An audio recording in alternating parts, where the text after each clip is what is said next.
Magandang umaga ho doon sa 8 mayor, dyan po sa Bohol na nasuspende. Mamaya may balita ho kami sa inyo, ha? Ayan, kasama na muna natin si Miss Mariah Agbay, ang President ng Philippine Federation of the Deaf. Nung may mga problema po sa pandinig, ano ha? At makakasama din ho natin si Miss Joy Villarreal na siya po namang interpreter. Ayan, ha?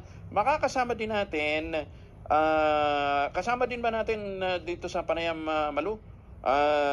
Si Patrick Brian Ablasa. Ayan. Okay. Para pero yung ating talakayan, ha. Okay, unahin muna natin si Ma'am Maria, Miss Mariah Agbay. Ma'am Mariah, magandang umaga po sa inyo. Good morning. Good morning po. Good morning po. Magandang umaga. Yan, nakita ho ninyo, ha. Ang kausap po natin ay may problema po sa pandinig. Marami pong mga newscaster. Ang problema po talaga, humihina ang tenga. Kasi nga, yun yung exposure namin sa mataas na decibel kuminsan. Ma'am Mariah, anong problema ho natin? Anong problema po ng Federation of the Deaf? May konting delay lang, ha. Ayan, ha. Okay. Yes, Ma'am Mariah. Good morning po. Kami po meron po kaming protest na mangyayari po kasi po yung mga kasama namin sa Komisyon ng Wikang Pilipino na pinirin ang FSL unit ay tinatanong po sa mga non-construct at sa KWS kung saan napunta yung 1.8 million na budget noong 2023. At saka po yung pagbayad po sa, marami pong problema pati yung pagbayad sa mga tagasali na interpreters namin, sa services po nila, hindi po naibigay. At lalo-lalo na ito po yung nangyaring pagtanggal po hanggang June 30 na lang po ang mga empleyado po sa FSL unit at Filipino Sign Language unit. Sila po ang aming mga tagapaglaban sa aming programa sa loob ng KWS. So, hindi po nila natanggap ang salary nila ang 3 buwan tapos na yung tatanggalin pa sila. Teka muna, ma'am, gaano karami itong pinag-uusapan? Ma'am Mariah, gaano karami itong pinag-uusapan nating mga eksperto sa sign language na pipitbing Mga ilan sila? Sandali lang po, ha? May delay lang po na kasi tayo. Okay po. Dalawa po yung deaf or bingi at 5 po yung nakakarinig o hearing. Tapos, para po sa kalaman na lahat, bingi po or deaf is okay. Hindi po kasi, hindi na po natin ginagamit yung ganitong term. Ngayon, hindi po siya culturally and socially active. Deaf po is okay or bingi po. Lahat ng ibang parehong meaning. Pag may boses po ang deaf, ang bingi. Okay. Hindi lang po nakakarinig. Thank you, ha. Thank you for the correction. So, hindi na deaf mute, kundi deaf na lang, yung deaf na lang talaga, deaf na lang ang binibigyan natin ng emphasis. Ganun pala yun. Yes po, deaf po. Or bingi, bungol sa Bisaya o sa ibang dialect. Ma'am, ang bungol naman kasi di ba nawalan lang ng pandinig yun? Hindi naman talaga inborn yun.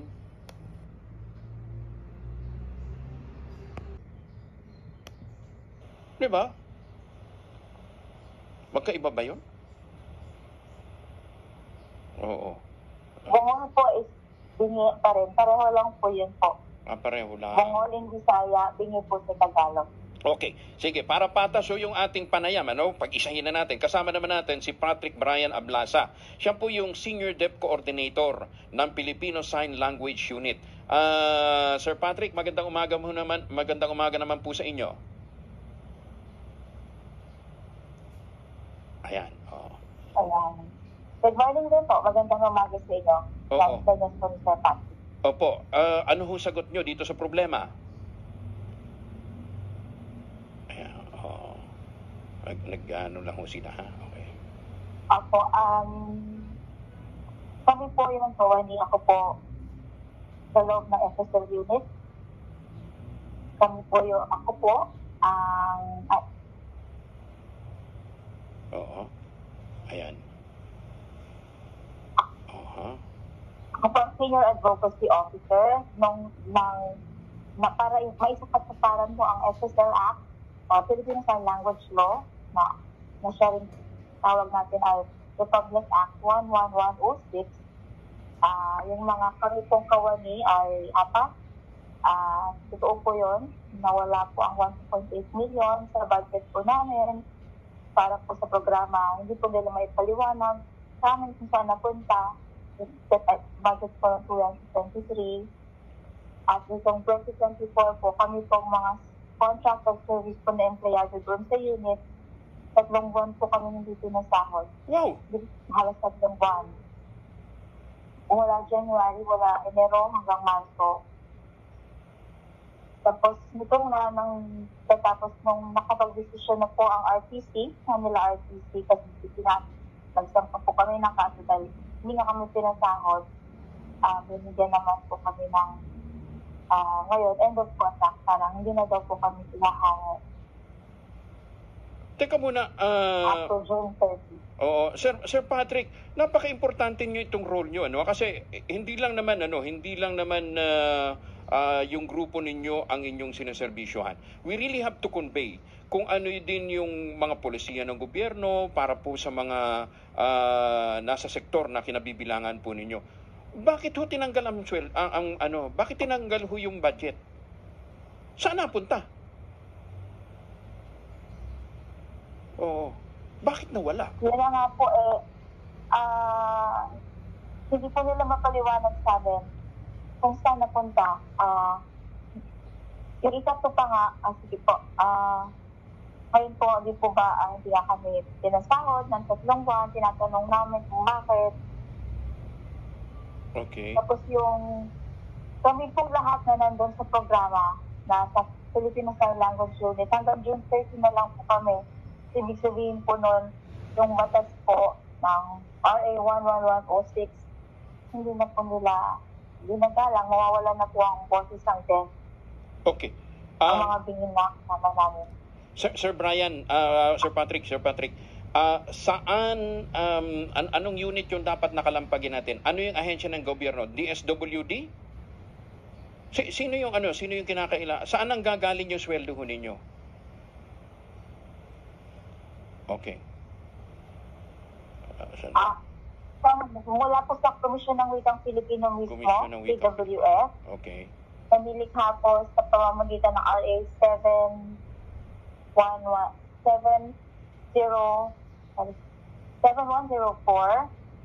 Yun po yun. Tapos sa ilalim po nun, nalikha din yung SSL unit dahil po dun sa Batas Pambansa 11106. Sige. So may sariling sangay po yan. Kami po yung sa SSL unit. Pero galing din po ang budget sa Office of the President pero sa KWF.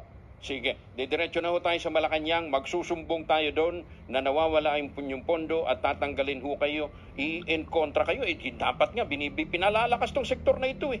Anyway, maraming salamat Sir Patrick Brian Ablasa at kay Ma'am Mariah Agbay. Maraming salamat po sa inyong pagtitiwala dito. Loud and clear, narinig ho namin ang inyong pong hinaing at ito'y dapat na matugunan. Di ba, kung ano-ano yung mga proyekto na kung saan napupunta yung pera ng gobyerno, ito, ang liit-liit na budget ng pangsweldo dito ho sa mga naglilingkod sa sektor na ito, hindi pinagkakait pa ho ninyo, pakawalang konsep. Hoy, kayo dyan sa Malacanang, nakikinig kayo ha, huwag nyo na hintayin tumawag kami. Di ba, aksyonan nyo na ito, napapanood nyo naman sila Di ba, naintindihan ho ninyo yung problema. Di ba, this is very unfair na nagtrabaho ng 3 buwan pagkatapos hindi nyo pa sisweldohin.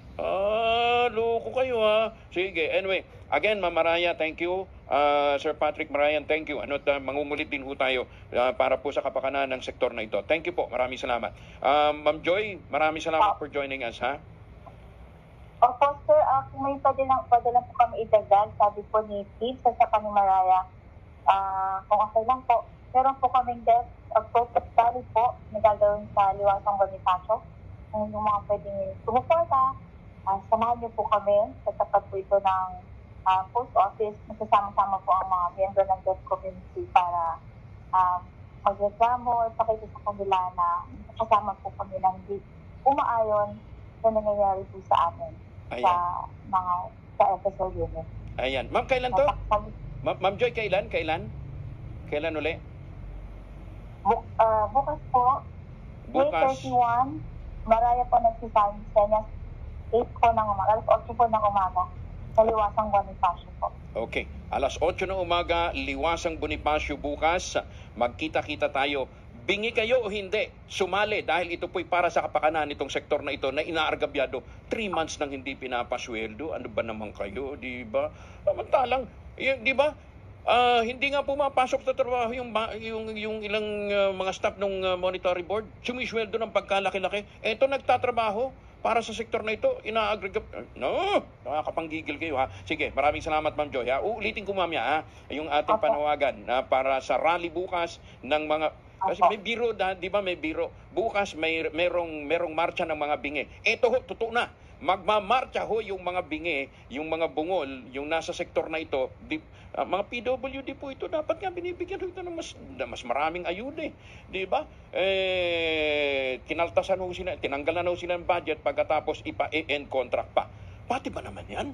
Di ba? Ma'am Joy, thank you ha, maraming salamat. Yan ha. So, doon sa